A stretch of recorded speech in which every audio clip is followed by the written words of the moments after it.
Hi friends, welcome to Sai వల్గాస్. ఈరోజు మీ ముందుకి ఒక చక్కని స్టోరీ తీసుకొచ్చేసాను. అది స్టోరీ అమ్మ ప్రేమ.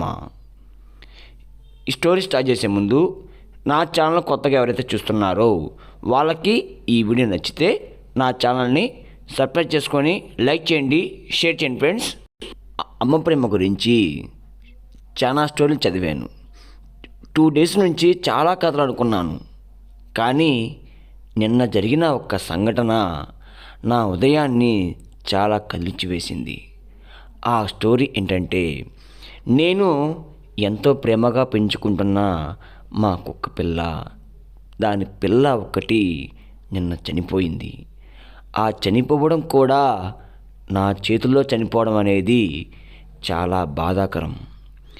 ఎన్నో ఏళ్ల నుంచి నేను ఆ కుక్క పిల్లని సాక్కుంటూ వస్తున్నా. ముద్దుగా లక్కీ అని పిలుచుకుంటాను మా కుక్క పిల్లని. దానికి 3 పిల్లలు ఎంతో చూడముచ్చటంగా ఉంటాయి. రోజు మా ఇంటికి వస్తాయి. మా ఆవిడ అన్నం పెడితే కడుపు నిండా తిని కడుపు కంటారా నిద్రపోతాయి. అలా రోజు జరుగుతూనే ఉంది. నిన్న ఈవినింగ్ సాయంత్రం పూట మేము ఇంట్లో ఉన్నాం. సడన్గా బయట అరుపు, కుక్కల సౌండ్. ఏంటా అని ఇద్దరం హడావిడిగా బయటికి పోయాం. చుట్టూ జనం. ఏం జరిగిందని ఒక్కసారిగా బయటికి పోతే మా కుక్క పిల్ల కనుపుతో కొట్టుకుంటుంది. ఒక్కసారిగా షాక్ అయ్యాను. ఏమైందని హడావిడిగా పోతే మా పెద్ద కుక్క పిల్ల లక్కీ గేటు కాడికి రోడ్డు మీదకి అటు ఇటు తిరుగుతుంది. ఎవరి కోసం అనుకుంటున్నారు? నా కోసం ఒకరున్నారు. అతను వస్తే నా బిడ్డ బతికిద్దని చిన్న ఆశ ఉన్నా, కానీ ఎవరు ఆ కుక్క పిల్లని పట్టుకోవడం లేదు. ఏమైందని కూడా ఎవరు చూడడం లేదు. నేను హఠావిడిగా వెళ్ళి ఆ కుక్క పిల్లని మా ఇంట్లోకి తీసుకువచ్చి ఒక్కసారిగా చూస్తే గుండె తరుక్కుపోయిందనుకోండి. చావు బతుకుల మధ్య ఆఖరి పోరాటం చేస్తున్నట్టు అనిపించింది. బండి ఆ కడుపు మీద ఎక్కడంతో ఒక్కసారిగా భయాందోళన గురైనట్టుంది. షాకులో మాట పలుకు లేదు. చూస్తుందంతే. ఒక్క క్షణం నాకు చాలా భయమేసింది. కాళ్ళు చేతులు ఉద్దాను, కానీ ఉపయోగం లేదు. కొద్దిగా వాటర్ పోద్దామని పోసాను. చివరి చుక్కగా 2 బుట్టలు తాగి చివరి శ్వాస వదిలేసింది. ఇవన్నీ చూస్తున్న మా లక్కీ ఏదో ఒక మూలన నా బిడ్డ బతికిద్ది అన్న చిన్న ఓపుతోటి 2 అడుగులు వెనక్కేసి చూస్తూ ఉంది. ఒక్క క్షణం ఎప్పుడైతే తన బిడ్డ ప్రాణం పోయిందో మా లక్కీ కళ్ళల్లోని చూడాలి. కన్నీటి పర్వతమైపోయింది. ఒక్క క్షణం నాకు గుండె తరుక్కుపోయింది అనిపించింది.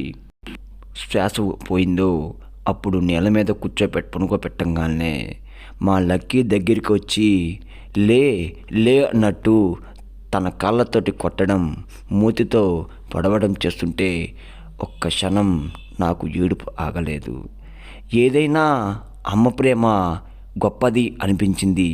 అది మనిషి అయినా జంతువైనా ఏదైనా కానీ అమ్మ ప్రేమ చాలా గొప్పది అనిపించింది. ఆ సందర్భంలో తన బిడ్డ మీద అలానే పనుకొని ఎంత బాధపడిందంటే అంత బాధపడింది. నాకైతే ఏడుపు ఆగలేదు. ఆ చివరి సమయం వచ్చేసింది. అదే తన బిడ్డ అంత్యక్రియలు. ఆఖరి చూపు అయితే చూడవలసిన సమయం వచ్చేసింది.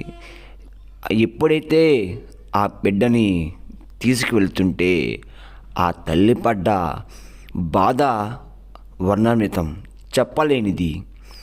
కాళ్ళకి అడ్డపడుతూ నా బిడ్డను నన్ను దూరం చెయ్యకు అని మా లక్కీ పడిన బాధ నేను ఇప్పటికీ మర్చిపోలేను. నా బిడ్డను నన్ను నుంచి దూరం చేయకు, నా బిడ్డను ఉంచు అని ఎంత బాధపడిందంటే అంత బాధపడింది. ఒక రకంగా చెప్పాలంటే మన మన ఇళ్ళల్లో ఎవరైనా చనిపోతే అంత్యక్రియలకు తీసుకువెళ్ళేటప్పుడు మనం ఎంత బాధపడుతూ నా తల్లిని తీసుకెళ్ళకండి, నా తండ్రిని తీసుకెళ్ళకండి అని ఎంత బాధపడతామో అంత బాధపడింది నాకు ఆ సందర్భంలో. అలాగే అనిపించింది. తన బిడ్డని ఒక గుంట తీసి సమాధి చేసి చివరి వీడ్కోలైతే చెప్పేశాం. ఆ తల్లి మాత్రం ఆ సమాధి పేదే అలానే కూర్చొని నన్ను విడిచిపోయావా అంటూ కుమిలిపోతూ అక్కడే చాలాసేపు అయితే కూర్చోవడం నేనైతే గమనించాను. ఇప్పటికి కూడా మా లక్కీ కళ్ళల్లో తన బిడ్డని కోల్పోయానని ఆ బాధ ఆ కళ్ళల్లో ఇప్పటికీ స్పష్టంగా కనపడుతుంది. దయచేసి మీ ఇళ్ళల్లో కూడా ఇలాంటి పెంపుడు కుక్కని సాక్కునే పని అయితే వాటి పిల్లల్ని కొంచెం జాగ్రత్తగా చూసుకోండి ప్లీజ్. ప్రేమ అందరికీ చిక్కదు. ఆ చిక్కినప్పుడే అమ్మ కొట్టినా తిట్టినా అమ్మని ఎప్పుడు ప్రేమించండి. అమ్మ ఏదో తిట్టిందని ఏదో కొట్టిందని అమ్మని కోప్పడడం కానీ ద్వేషించడం కానీ ఎప్పుడు చెయ్యకండి. అమ్మంటే దైవంతో సమానం. అందుకే కావాలా ప్రతి చోట ఆ దేవుడు కనపడక అమ్మని ప్రశంసించినట్టున్నాడు. అమ్మకి ఎవరైనా తల వంచాల్సిందే, ఆ దేవుడైనా ఎవరైనా కానీ. మీకు ఈ స్టోరీ నచ్చితే లైక్ చేసి షేర్ చేయండి, కామెంట్ చేయండి. మరొక అద్భుతమైన స్టోరీతోటి మీ ముందుకు వచ్చేస్తాను. బాయ్ అండి. సాయి వల్గాస్.